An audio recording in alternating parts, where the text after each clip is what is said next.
palabra de Dios es viva y poderosa. Transforma nuestro corazón, renueva nuestra mente y guía cada aspecto de nuestro diario vivir. Bienvenidos a este tiempo especial en el que juntos nos exponemos a la verdad que cambia vidas. Escuchemos una vez más un sermón en Hila. Buenos días, hermanos, Dios les bendiga. Damos gracias al Señor por esta nueva mañana.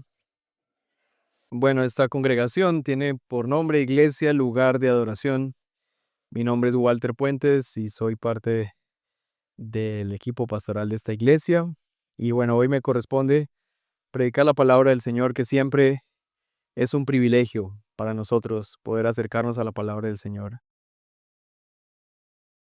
Si usted ya se acomodó en su silla, permítame desacomodarlo una vez más y nos ponemos de en pie para la lectura pública de la palabra del Señor. Primera de Pedro capítulo 3, verso 13 hasta el 22. Una porción de la palabra del Señor bien desafiante para todos los que predicamos la palabra del Señor, pero muy nutritiva para todos quienes la reciben. Así que leámosla con gozo y con respeto. Esta es la palabra del Señor. Todos lo leemos juntos. ¿Y quién les podrá hacer daño a ustedes si demuestran tener celo por lo bueno? Pero aun si sufren por causa de la justicia, dichosos son. Y no tengan miedo por temor a ellos, ni se turben, sino santifiquen a Cristo como Señor en sus corazones, estando siempre preparados para presentar defensa ante todo el que les demande razón de la esperanza que hay en ustedes, pero háganlo con mansedumbre y reverencia, teniendo buena conciencia, para que en aquello en que son calumniados, sean avergonzados los que hablan mal de la buena conducta de ustedes en Cristo. Pues es mejor padecer por hacer el bien, si así es la voluntad de Dios, que por hacer el mal. Porque también Cristo murió por los pecados una sola vez, el justo por los injustos, para llevarnos a Dios, muerto en la carne, pero vivificado en el Espíritu. También fue y predicó a los espíritus encarcelados, quienes en otro tiempo fueron desobedientes cuando la paciencia de Dios esperaba en los días de Noé durante la construcción del arca, en la cual unos pocos, es decir, 8 personas, fueron salvadas por medio del agua. Y correspondiendo a esto, el bautismo ahora los salva a ustedes, no quitando la suciedad de la carne, sino como una petición a Dios de una buena conciencia mediante la resurrección de Jesucristo, quien está a la diestra de Dios, habiendo subido al cielo, después de que le habían sido sometidos ángeles, autoridades y potestades. Esta es la palabra de Dios, hermanos. Oremos. Padre nuestro que estás en los cielos, santificado sea tu nombre y venga a nosotros tu reino. Que tu voluntad sea hecha, Señor. Damos gracias que podamos estar frente a tu palabra y el privilegio que tenemos de escucharla, y no solo eso, sino de ser invitados a tener comunión contigo y a disfrutar de tus palabras, que son espíritu y son verdad. Te pedimos, Padre, que tu palabra transforme nuestros corazones. No permitas que esto solamente llegue a nuestros oídos o a nuestra parte consciente, sino a lo profundo de nuestro ser, a lo más profundo de nuestros afectos, a la raíz de lo que somos. Señor, lleva tu palabra para que ella no vuelva vacía, sino que haga aquella cosa por la cual tú la has enviado. Permite, Señor, que tengamos la disposición de escucharla y úsame para que pueda bendecir yo a la congregación por tu palabra esta mañana. Te pedimos también, Señor, que permitas que esta palabra que hoy está siendo predicada, un día también podamos llevarla al Baupés, a Mitú, a Carurú, a todas estas zonas de El Baupés, a todos estos municipios que necesitan escuchar tus palabras, en lugares donde no se ha anunciado tu palabra, o donde algún día se anunció, pero hace más de 50 o 60 años, nadie más volvió. Llévanos, por favor, Señor, y ten a bien usar a algunos de nosotros para ir y ser bendición, ser la luz en medio de tanta oscuridad y traer la justicia tuya, Señor, a este mundo de injusticia. Te lo pedimos, Padre, en el nombre de Cristo Jesús. Amén. Amén. ¿Podemos tomar nuestro lugar? El sermón de hoy lo he titulado Viajero, tu Señor es Cristo. Viajero, tu Señor es Cristo. Recuerden, hermanos y amigos, que estamos en una serie de Primera de Pedro y llegamos por fin al capítulo 3, el final del capítulo 3, y entonces ya nos van a quedar 2 capítulos para poder terminar todo Primera de Pedro. Y una de las cosas que es una bendición para la iglesia de predicar expositivamente la palabra del Señor es que los que predicamos la palabra no podemos evadir los pasajes bíblicos que son complejos y difíciles. Cuando no tenemos esta disposición de predicar la palabra del Señor pasaje por pasaje, sin evadir ningún pasaje bíblico, pues entonces yo como pastor puedo escoger los textos favorables a mi gusto o más fáciles de enseñar o según como yo quiera enseñarlos. Pero cuando nos disponemos a predicar la palabra del Señor, todo un libro completo, entonces sí o sí tenemos que armarnos de valor y orar al Señor y tener que predicar los textos difíciles y hacer el mejor intento posible.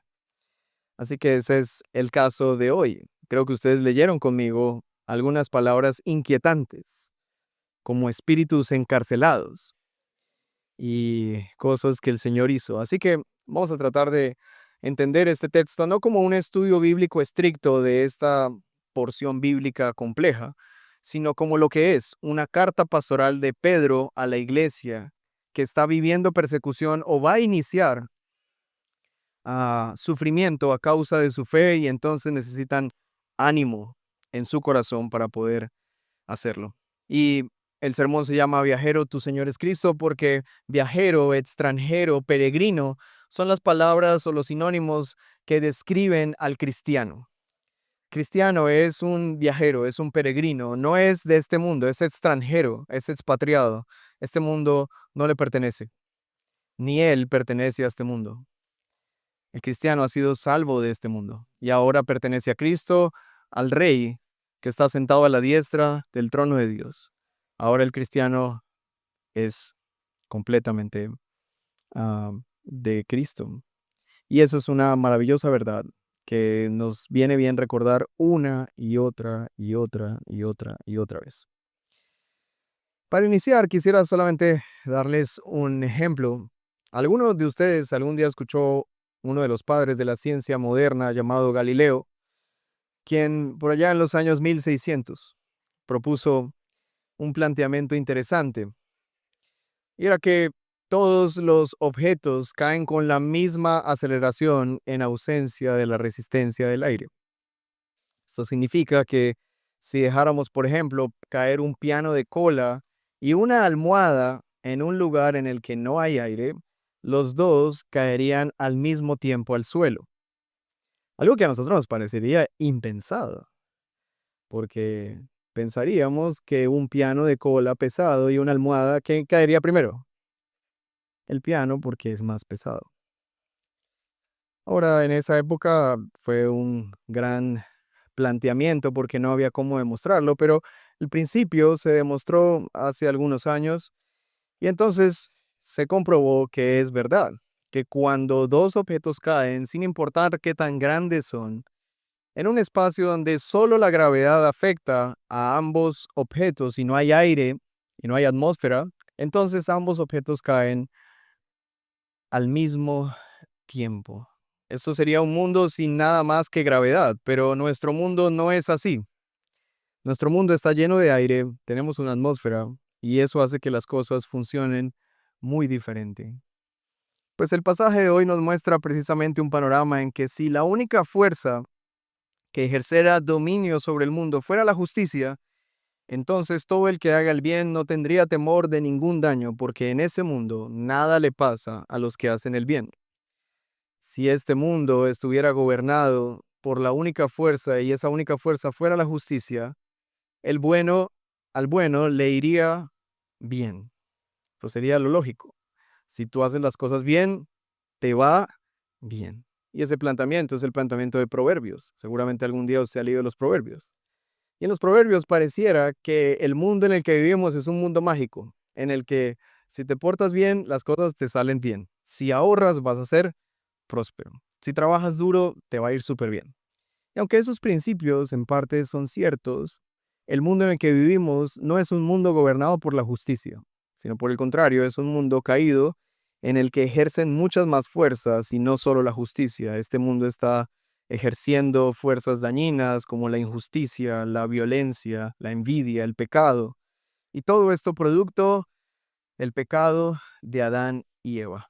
El pecado de Adán y Eva sujetó a vanidad todas las cosas. Y entonces la creación que estaba bajo el dominio de Adán, que era perfecta, era hermosa, todo lo que Dios hizo era bueno en gran manera, pero cuando Adán y Eva pecaron, el mundo en el que vivimos sufrió corrupción y ahora la injusticia gobierna. Y en un mundo corrupto donde la injusticia reina, ¿quiénes son los que más sufren? Los justos. Este es el mundo al revés. Ahora, en este mundo de injusticias, quienes sufren y a quienes les va mal es a los justos. ¿Y a quién creen ustedes que les va bien? Muy bien, a los tramposos, a los corruptos, a los pillos, a los avispados, dicen en Colombia. Mm. Entonces, los justos en un mundo que está sujeto a injusticia sufren como extranjeros. Este no es su mundo. No pueden vivir de manera placentera en este mundo. Es incómodo. Y de alguna manera eso nos hace pensar, ¿cómo estamos experimentando nuestra vida en este mundo? Un ejemplo de esto es la vida de nuestro Señor Jesucristo, quien es el justo por excelencia. Jesucristo el justo, el santo, el Hijo de Dios. Y quiero preguntarles, ¿cómo fue la vida de nuestro Señor Jesucristo en este mundo gobernado por la injusticia? ¿Cómo le fue? Fue maltratado. ¿Él hizo algo malo para eso?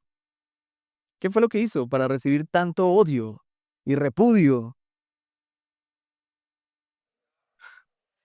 Y parece extraño porque ah, pareciera que en vez de un héroe hubiera venido un villano al mundo.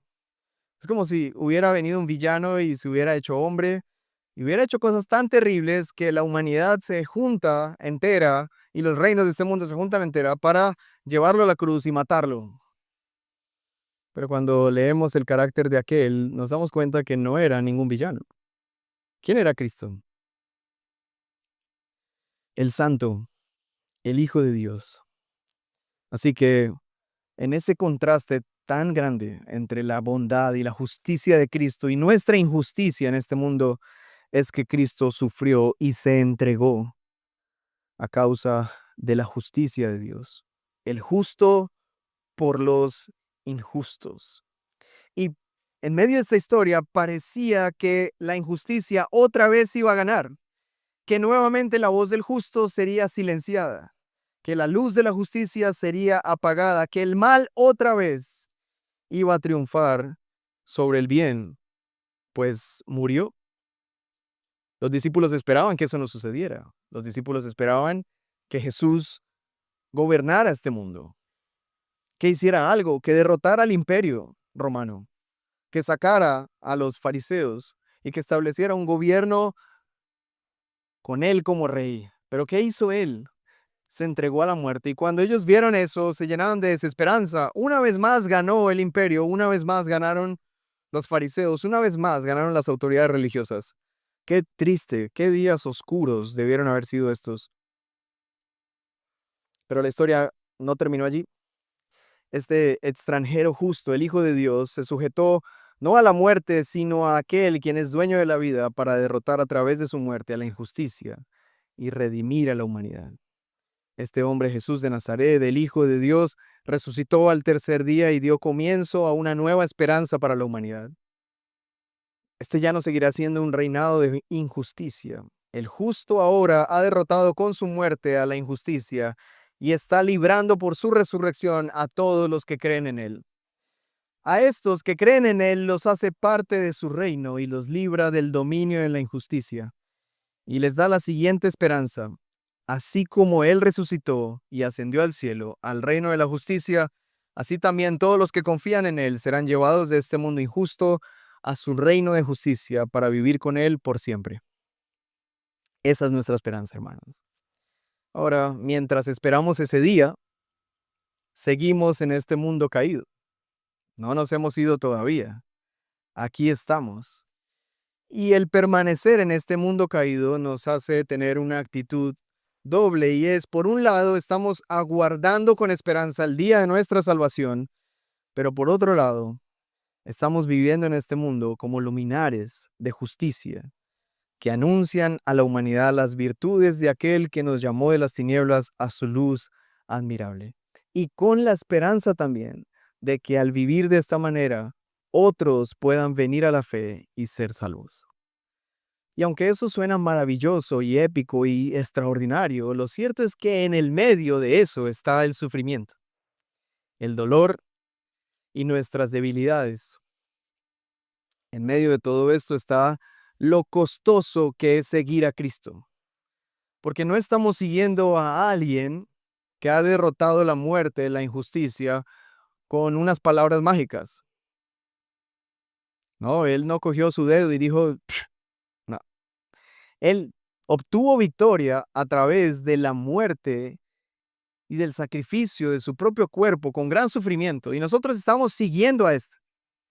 Yo siempre he tenido esta imagen. Cuando alguien me pregunta, ¿qué significa seguir a Jesús? Tengo en mente, de alguna manera, dos cuadros, y es a un Cristo que está crucificado, desnudo y lacerado su cuerpo por completo, y digo, estoy siguiendo a este.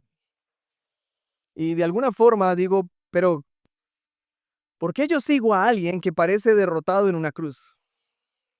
¿Por qué estoy siguiendo a alguien que está siendo expuesto públicamente, desnudo en una cruz?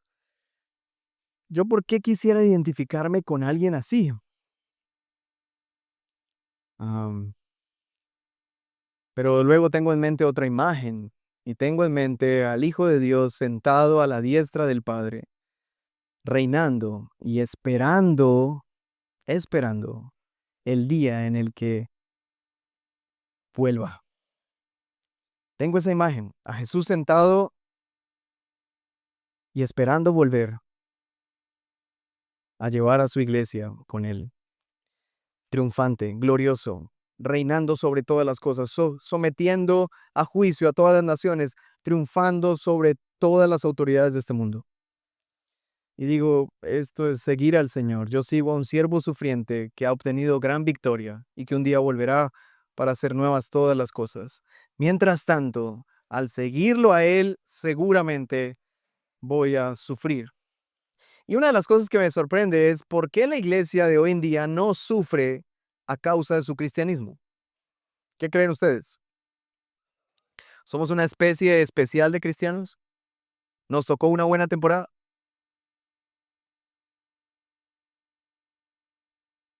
Todos los cristianos en la historia de estos 2000 años han sufrido, y nosotros nos tocó chévere. ¿Cuál será la razón por la que no estamos sufriendo? ¿Será que el mundo se volvió más bondadoso? ¿Se volvió más cristiano el mundo? ¿Tal vez Satanás se volvió menos Satanás? ¿Qué es lo que ha cambiado, hermanos? ¿Por qué la iglesia de hoy no es sufriente? ¿Por qué no padecemos a causa de nuestra fe? Y hay muchas razones. Y es que el evangelio se ha diluido de tal forma que parece que ya no ofende a nadie. El evangelio se ha diluido de tal manera que parece que ya es como la sal que pierde su sabor y se vuelve insípida. Parece que la luz ya no alumbra. Parece que ahora hay vergüenza y queremos dejar nuestra luz por ahí. Y algunos cristianos dicen, mi vida cristiana es esta, pero mi vida profesional es esta. Y yo, wow. Así que aunque hay muchas razones, realmente Pedro nos ha dado más razones para vivir nuestro cristianismo. Y entonces él da por sentado que si la iglesia sigue la voz de su Señor y las instrucciones que él ha dado, que recuerden, las ha dado ¿a quién? A ciudadanos romanos. La ha dado a empleados que tienen jefes insoportables. ¿A quién más se la ha dado?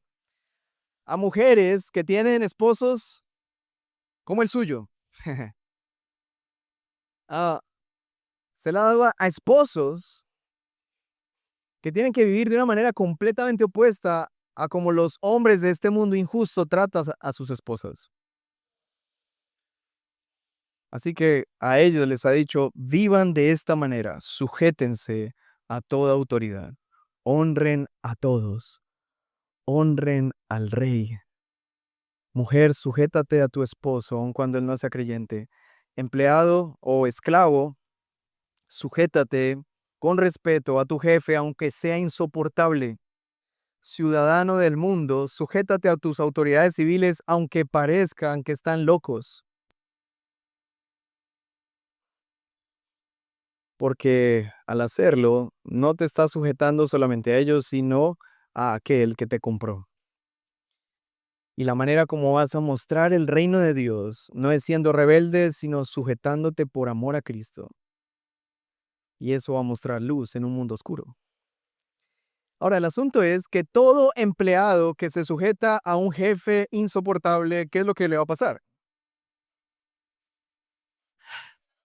¿Qué es lo normal? Sí. Si tú te pones muy condescendiente con un jefe insoportable, seguramente, como dicen en Colombia, te la va a montar. Natural. Si tú eres una mujer y tienes un esposo no creyente y con un espíritu tierno y compasivo te sujetas a tu marido aunque él no es creyente, ¿qué es lo que va a pasar?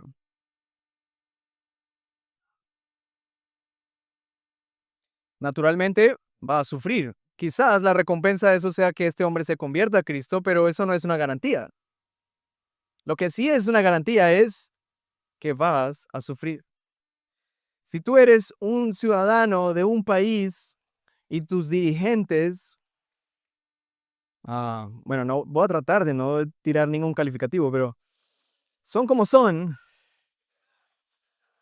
ah, y tú quieres honrarlos y respetarlos, ¿qué es lo que te va a pasar?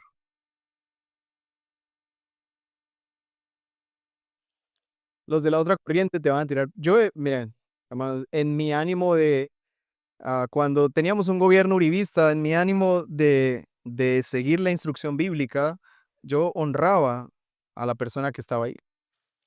Y entonces los del otro lado me decían todo lo que ya saben ustedes. Cuando llegó este gobierno progre, pues en mi ánimo de seguir la instrucción bíblica, honro y respeto a las autoridades. Ahora, ¿qué me dicen los del otro lado? Así que hasta sufrimos por eso, porque no seguimos a hombres, sino que nos sujetamos a aquel que compró con su vida nuestra vida y nos manda a sujetarnos y a honrar al rey. Y tal vez tú pienses, bueno, lo que pasa es que el rey de la época era chévere.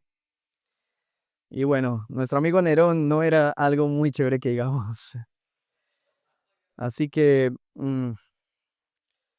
la instrucción bíblica es así. Así que de fábrica, Pedro ha venido argumentándonos cómo debemos vivir y en consecuencia llegamos a este punto diciendo, si tú sigues la instrucción que te acabo de dar, seguramente vas a sufrir y espero que sigas la instrucción y que cuando sufras recuerdes estas palabras.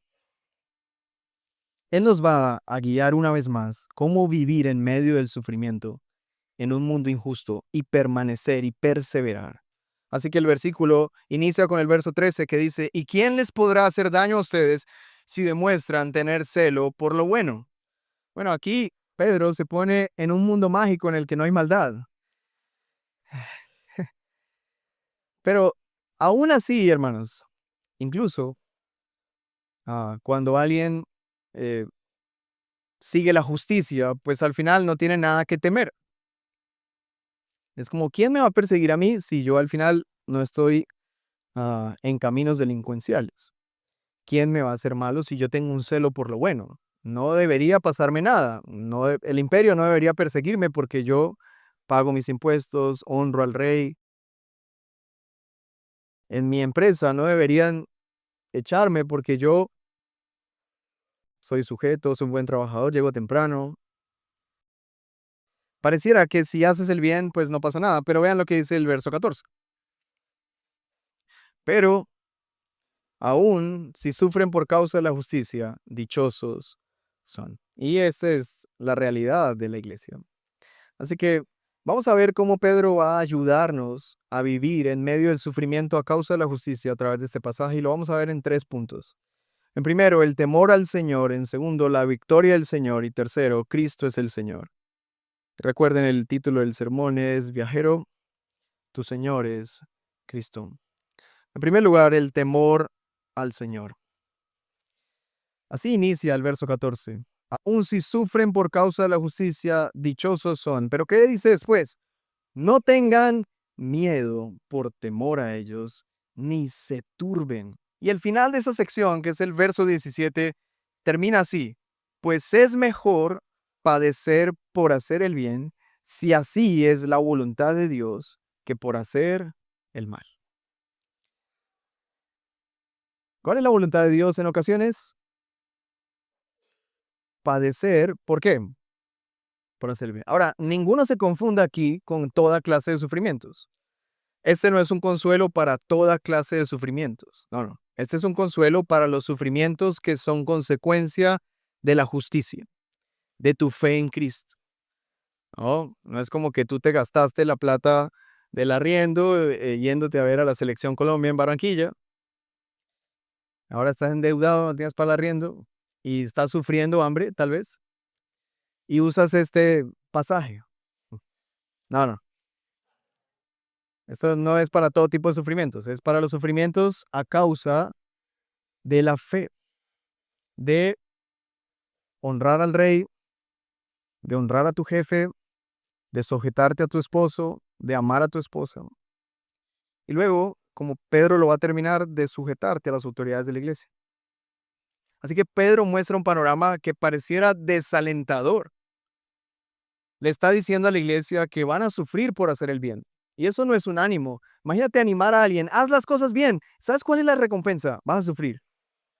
Eso no anima a nadie.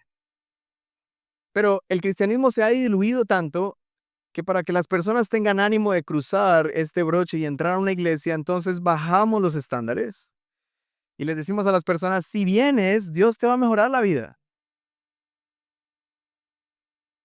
Si sigues a Jesús, todo va a estar bien. Y aunque eso es verdad, no en el sentido que todos pensamos. Porque Pedro ha dicho en el verso 10 del capítulo 3, que el que desea la vida, amar y ver días buenos, refrene su lengua del mal y sus labios no hablen engaño. Pues parece que Pedro está diciéndonos, si alguien desea una buena vida, pórtese bien. Pero Pedro no quiere terminar ahí. La buena vida no es necesariamente no sufrir, sino que la buena vida es sufrir por las razones correctas. Porque, hermanos, todos sufrimos en esta vida, ¿no es así? Cristianos o no cristianos, ricos, pobres, de un país o de otro, todos los seres humanos sufren a causa del pecado. Pero Pedro nos muestra un camino mejor, y sufre por causa de Cristo, porque es mejor padecer por la justicia en Cristo que padecer por hacer el mal. Así que esta es la vida que Él nos invita, pero no termina ahí, porque Pedro es el apóstol de la esperanza. Así que Él no solamente garantiza que vamos a sufrir, sino que también garantiza que nuestros sufrimientos no serán en vano, sino que van a producir, como dice Pablo, un enorme peso de gloria en nuestra vida eterna. Que si padecemos con Cristo ahora, vamos a recibir gran recompensa en los cielos. Y así lo dice Mateo 5, 11 al 12. Recuerden que Pedro es discípulo del Señor Jesucristo y lo escuchó decir estas palabras. Mateo 5, 11 al 12. Bienaventurados serán cuando ¿qué? Cuando los insulten y persigan y digan todo género de mal contra ustedes falsamente por causa de mí. Regocíjense y alégrense. ¿Por qué? Porque la recompensa de ustedes en los cielos es grande, porque así persiguieron a los profetas que fueron antes que ustedes. Estas son las palabras de nuestro Señor Jesucristo. Pedro las escuchó, Pedro vivió eso, siguió a Cristo y sufrió, y en medio de su sufrimiento escribió cartas a la iglesia y les dijo las mismas palabras. Si ustedes realmente siguen a Cristo, van a experimentar sufrimiento, pero tranquilos, no teman. Y esa es la palabra que sigue ahí en el versículo 14, si la podemos leer. Así que dice, pero aún si sufren por causa de la justicia, dichosos son, y no tengan miedo por temor a ellos, ni se turben. Pedro ha escuchado muchas veces esta expresión, no temas. Pedro la escuchó de su Señor muchas veces. No temas, solo confía. Y leíamos eso en este salmo hermoso al inicio, en el Salmo 56. David en el verso 3 dice, en el día que temo, yo en ti confío. En Dios cuya palabra alabo, en Dios he confiado, no temeré. ¿Qué puede hacerme el hombre?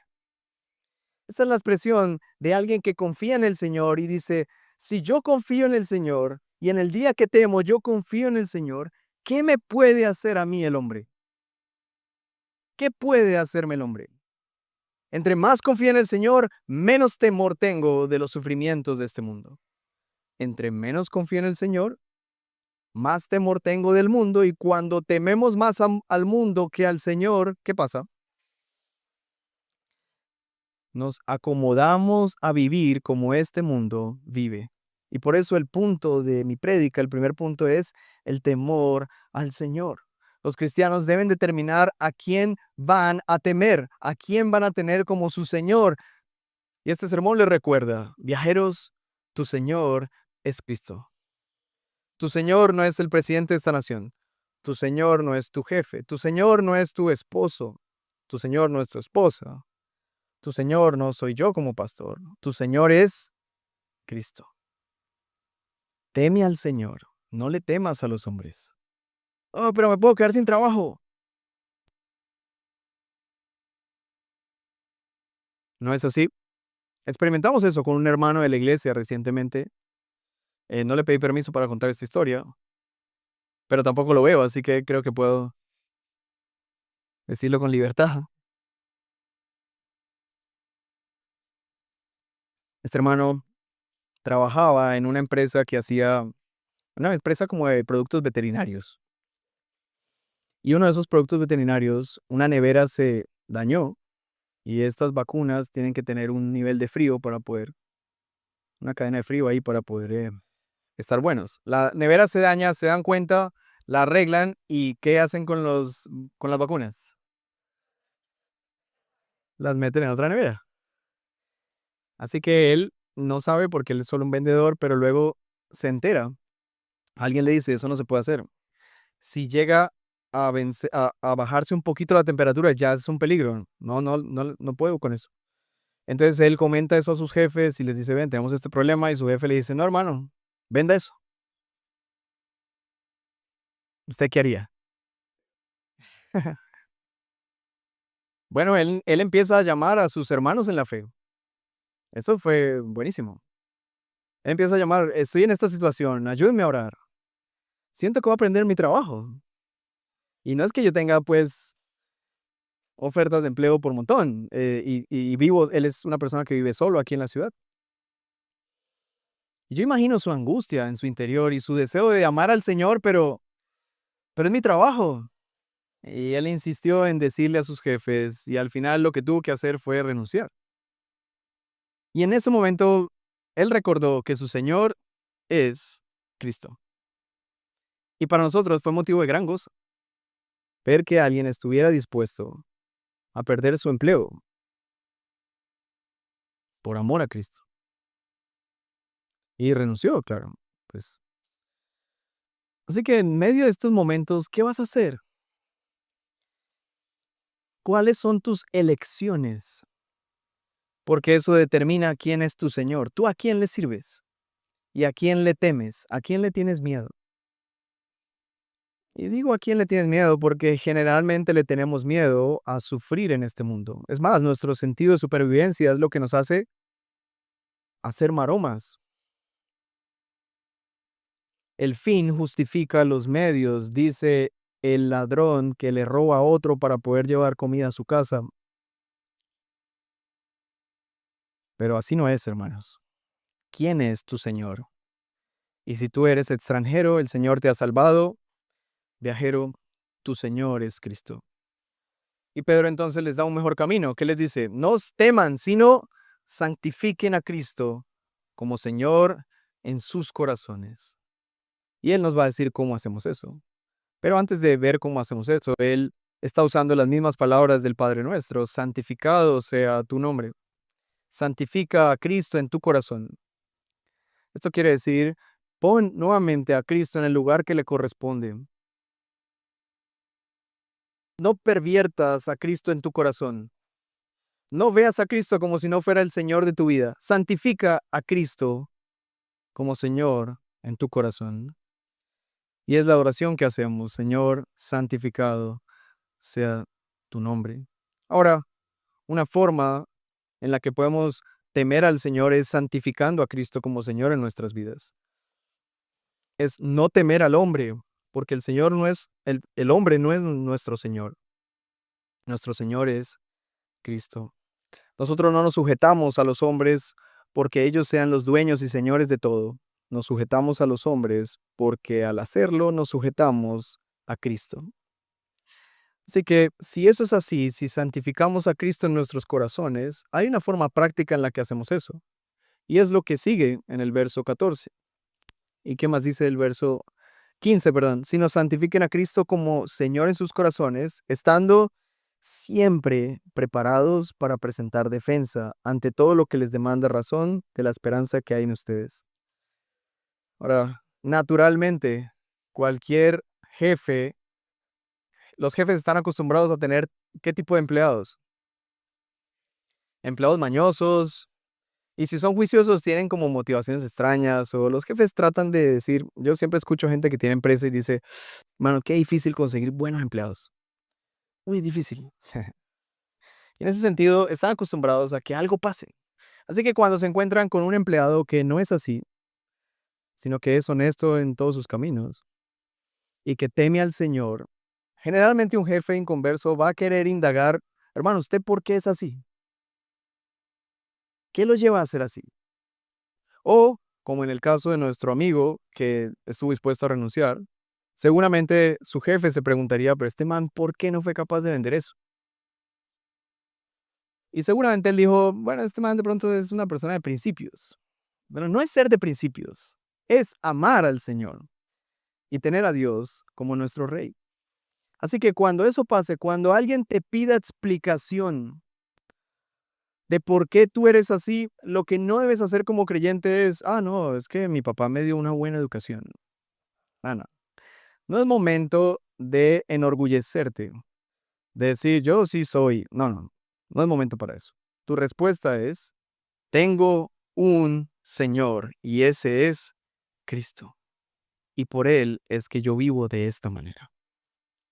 Ahora, debemos dar razón de nuestra esperanza y de alguna forma debemos decirle a la gente por qué vivimos así. Y la razón de que vivimos así es que estamos yendo a nuestra ciudad celestial y ahí es cuando le decimos a las personas, lo que pasa es que yo no pertenezco a este sistema, a este mundo. Dios ya me sacó de ahí. Yo tengo una ciudad celestial y seguramente ya te van a empezar a mirar raro. Ah, el Señor al que sirvo no es de este mundo y yo tampoco. Ahí ya te miran más raro aún.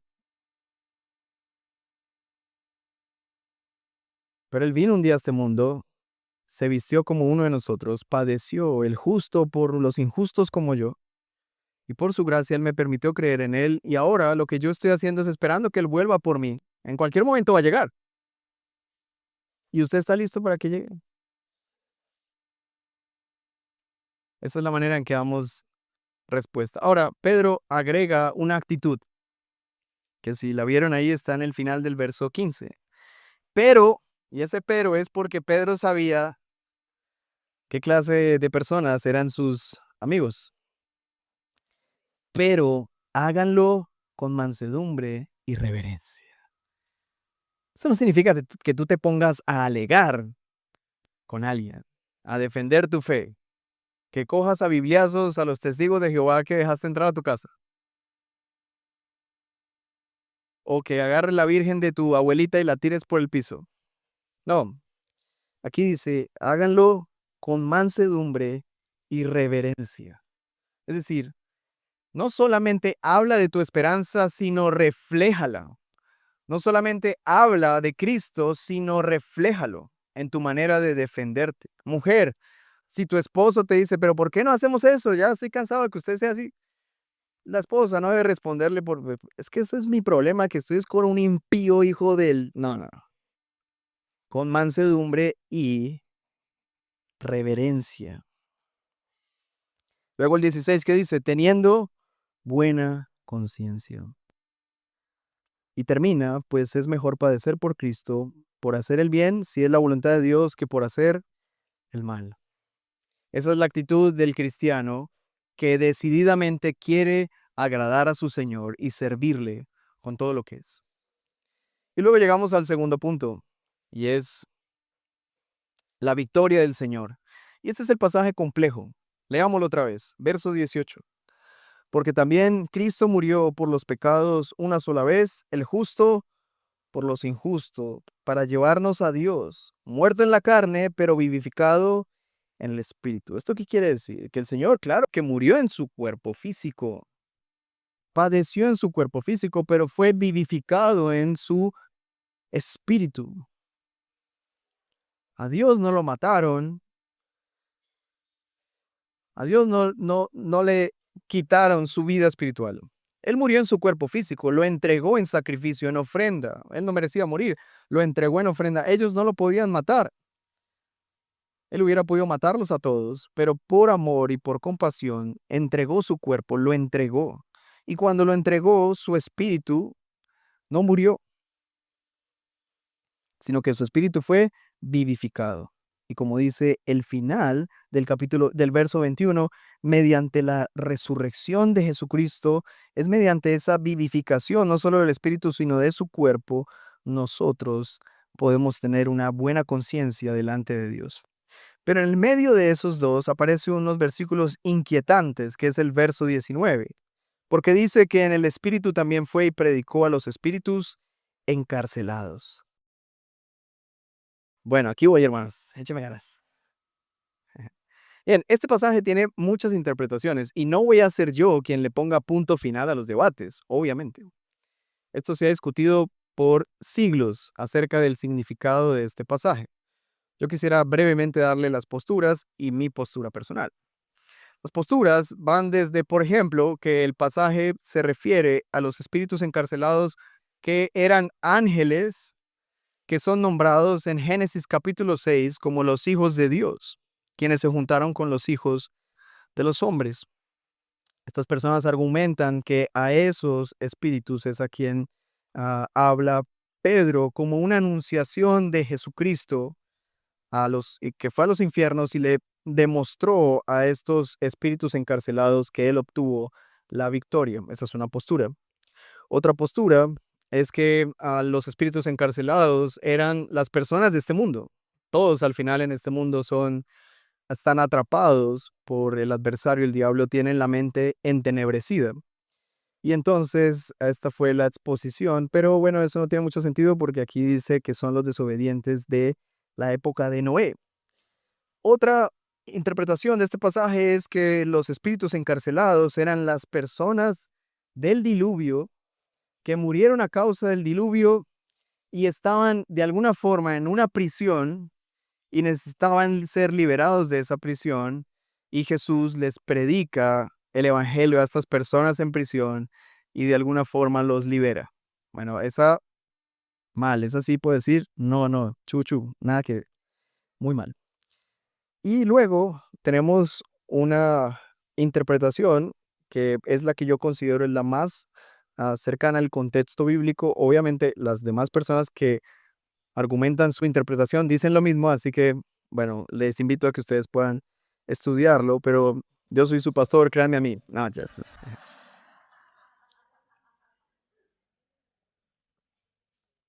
Bien, lo que yo veo acá es lo siguiente. Dice que Cristo en el Espíritu. Cristo en el Espíritu. Ahora, la pregunta es, ah, ¿quiénes son estos espíritus encarcelados? Y la respuesta está en el verso 20. Eran personas que noten que dice, ¿quiénes en otro tiempo? Así que tenemos dos tiempos, un tiempo en el que están encarcelados y otro tiempo en el que no lo estaban, sino que fueron desobedientes. ¿En qué momento? Cuando la paciencia de Dios esperaba en los días de Noé.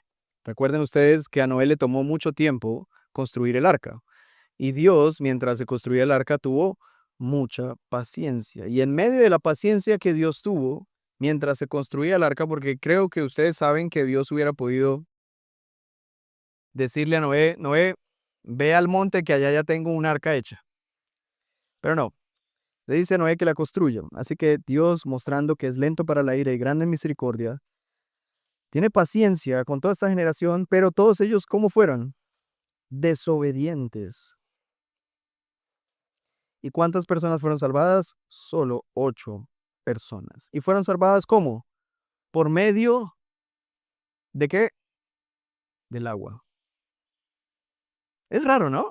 Tú esperarías que dijera, fueron salvos por medio del arca, pero no, fueron salvos por medio del agua. Ahora, anote ese argumento del agua porque es lo que conecta este pasaje con nuestra predicación. Porque una de las cosas en las que fallan muchos al acercarse a estos textos tan difíciles es como si este pasaje estuviera lejos de los demás pasajes. No, no, este pasaje está ahí para decirnos algo. Pedro no estaba dando una clase de teología. Pedro estaba argumentando algo para dar ánimo a la iglesia en medio de su sufrimiento. Esa es la base contextual de lo que está pasando. Pedro quiere animarlos. Ellos van a sufrir a causa de su fe y él quiere animarlos. Y esto es lo que Pedro encuentra para animarlos. Claro, podríamos decirle a Pedro que hubiera podido encontrar algo más fácil de entender, es cierto, pero bueno, así lo inspiró el Señor.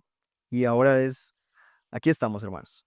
Entonces, los espíritus encarcelados definitivamente eran estas personas desobedientes de la época de Noé, 2000 años antes de que se escribiera este pasaje. Cuando dice en otro tiempo fueron desobedientes, quiere decir que estas eran personas en algún momento que no obedecieron la voz del Señor. Al no obedecer la voz del Señor, ¿qué les pasó? Vino juicio sobre ellos con el diluvio y todos murieron. Y cuando murieron, ahora pasaron a ser espíritus encarcelados, como todos los que morían sin Dios y alejados de las promesas. Todos morían ahí.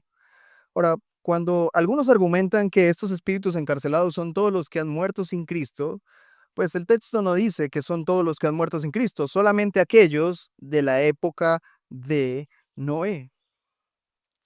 Así que quiere citar a estas personas en particular porque ellos fueron bautizados con un agua, el agua del diluvio. Y ese bautismo que recibieron ambos, tanto los que murieron como los que fueron salvos, es lo que conecta la argumentación con nosotros. Tanto ellos fueron bautizados como nosotros fuimos bautizados.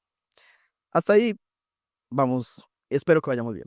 Ahora, el asunto es que dice que Cristo fue y predicó a los espíritus encarcelados. Ese es el desafío de entender qué es lo que pasa.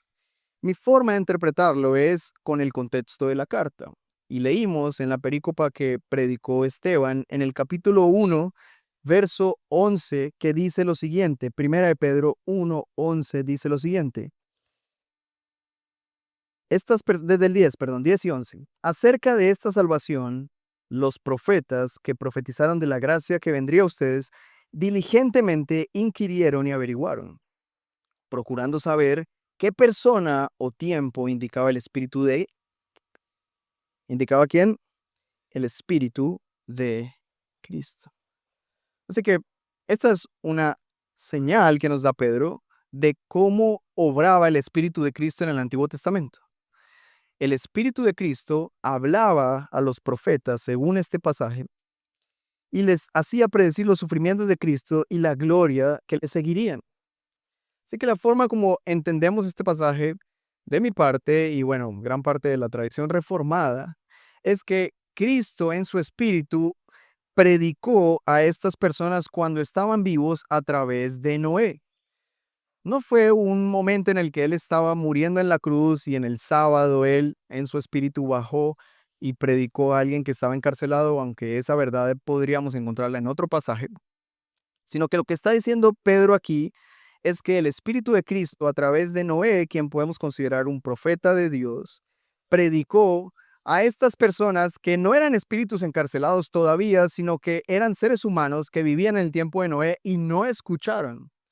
Y por no escuchar el Espíritu de Cristo a través de la predicación de Noé, que no necesariamente fue con palabras, sino con su obediencia a Cristo, y eso también conecta con nuestro pasaje, porque recuerden que Pedro le está diciendo a las personas, sujétense al rey, sujétense a sus jefes.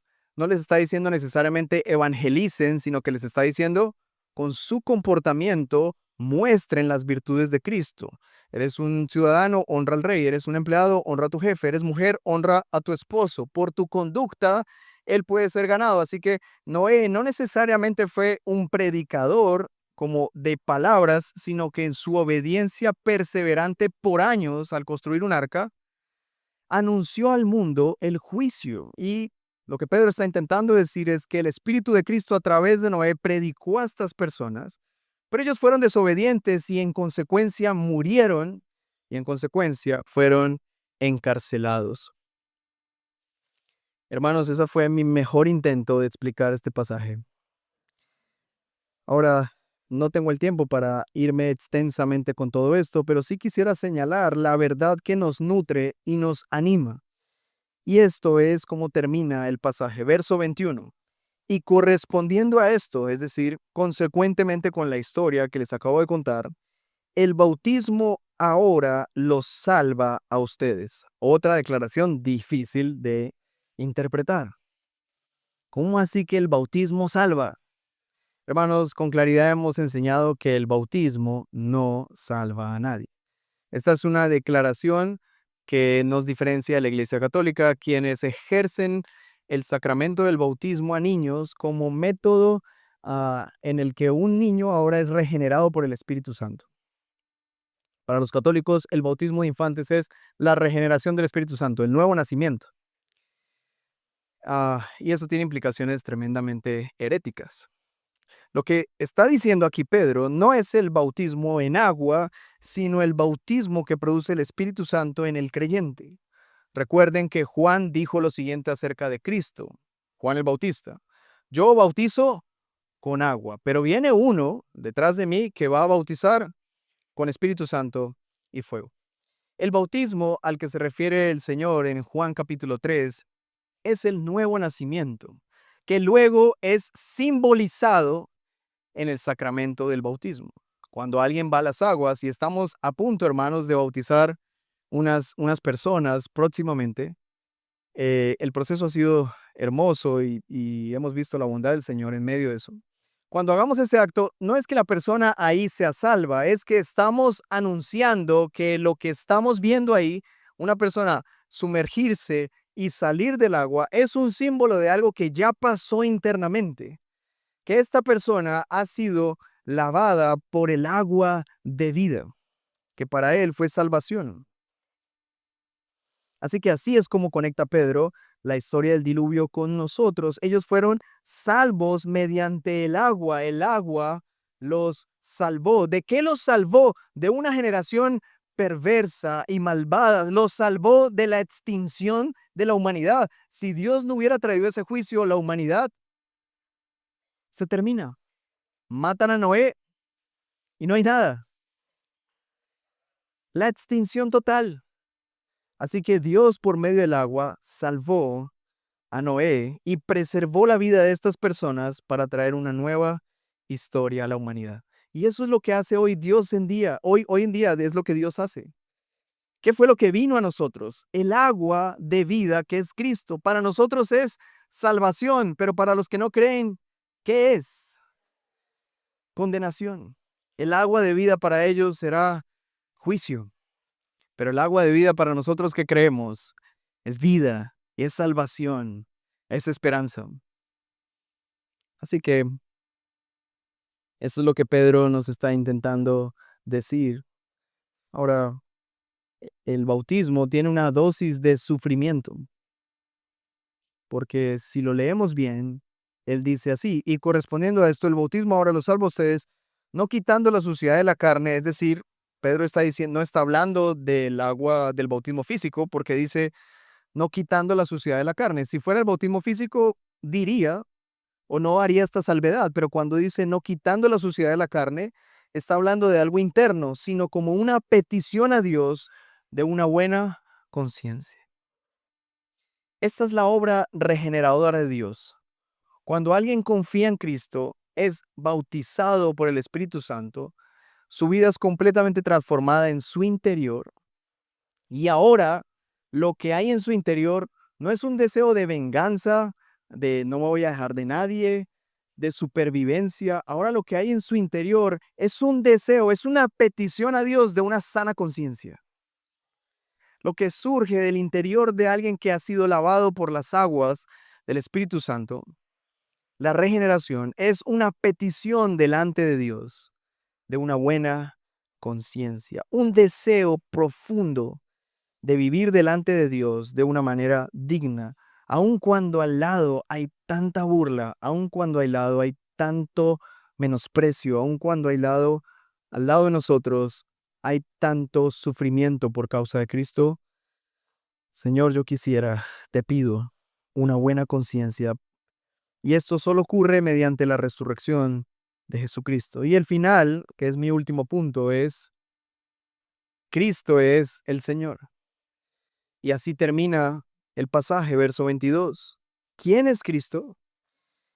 Él está a la diestra de Dios, habiendo subido al cielo después de que le habían sido sometidos ángeles, autoridades y potestades. Pedro termina diciéndoles, es posible que tu jefe te maltrate, es posible que tu rey te oprima, es posible que tu esposo tengas que sufrir con tu esposo inconverso, pero a aquel a quien sirves se le ha sujetado toda autoridad. Él está reinando en el cielo y desde allí defiende a sus hijos, como defendió a Noé en los días del diluvio. Así como lo guardó, así como lo salvó por medio de las aguas de una generación perversa y torcida, así el Señor hoy en día guarda y cuida a sus escogidos. Hermanos, el mundo nos va a tirar piedras, tomates, se va a burlar de nosotros, pero si permanecemos fieles al Señor, Él está dispuesto a protegernos hasta el final. Y lo ha demostrado, ha dado su propia vida, ha derramado su propia sangre por nosotros. Así que eso debería erradicar el temor al hombre. Y una de las cosas de las que podríamos pensar, ¿de qué me puedo arrepentir luego de escuchar esta prédica? Es principalmente de nuestro temor excesivo al hombre, de nuestro temor excesivo al sufrimiento. Casi que nosotros determinamos nuestra vida evitando sufrir, evitando que nos hagan daño, acomodándonos a vida de bienestar. Todo el mundo está buscando estabilidad. Yo no me canso de decir eso. Pregúntale a cualquier persona promedio, ¿qué es lo que más desea? No, yo quiero tener estabilidad. Yo no quiero ser rico, pero quisiera tener estabilidad. Qué difícil, ¿no? Hermanos, seguir a Cristo difícilmente tendrá que ver con una vida equilibrada o estable. Seguir a Cristo tendrá que ver con padecer por causa de la verdad una y otra vez. La pregunta es si ustedes están dispuestos a vivir de esa manera. Quiero preguntarles eso. ¿Están ustedes dispuestos a vivir de esa manera? ¿Desean ustedes tomar la cruz de Cristo y seguir a Cristo? Si esta no es la manera como estás viviendo tu cristianismo, ¿no crees que este es un llamado que el Señor te hace a vivir tu fe de una forma seria y radical? ¿Y cómo podríamos nosotros obtener en nuestro ser más valentía para poder vivir de esta manera? Quizás esto le va a costar a algunos su vida. Hermanos, a mí me costó mi carrera profesional y ser millonario. Mi familia o en mi carrera, yo soy ingeniero civil o iba a ser ingeniero civil. Y cuando el Señor me llama, yo estaba en una empresa creciente que actualmente está construyendo el metro de Bogotá. Y construimos único, home centers en el país como en casi todos. Y de mi familia yo era el único ingeniero civil, de todos mis primos. Así que, ¿dónde creen ustedes que yo me imaginaba que iba a estar a mis 30 años? Esa era mi vida. Pero el día en el que yo decidí seguir a Cristo, todas estas cosas quedaron de lado. Mi esposa también es ingeniera civil, así que ella también soñaba con eso. Y antes de casarnos, le dije, mira, el sueño de ser millonarios se fue. Yo quiero servir al Señor y tú sabes que servir al Señor es todo menos ser millonario. Así que quiero saber si tú quieres seguir conmigo porque yo quiero casarme contigo, pero yo quiero saber, no te quiero engañar. La vida que vamos a vivir es esta. Y recuerdo sus palabras. Yo voy a seguir al Señor con usted o sin usted, pero prefiero que sea con usted. Y así nos encaminamos en esto, hermanos. Y hasta el día de hoy, hermanos, 9 años después, que vamos a cumplir este año, hemos visto la bondad del Señor en medio de grandes momentos de dificultad. Hemos pasado momentos durísimos. Por amor a la verdad, hemos sufrido. Algunos de ustedes han sufrido con nosotros. Pero el Señor ha sido fiel hasta el día de hoy, hermanos. Y lo seguirá haciendo. Y vale la pena servir al Señor. Es lo mejor que nos puede pasar. Es mejor sufrir por causa de la justicia que por hacer el mal. Pónganos en pie y oramos al Señor. El sermón ha terminado, pero la palabra del Señor seguirá haciendo su obra en nosotros. Te esperamos la próxima semana para una nueva entrega de un sermón en Ila. Gracia y paz.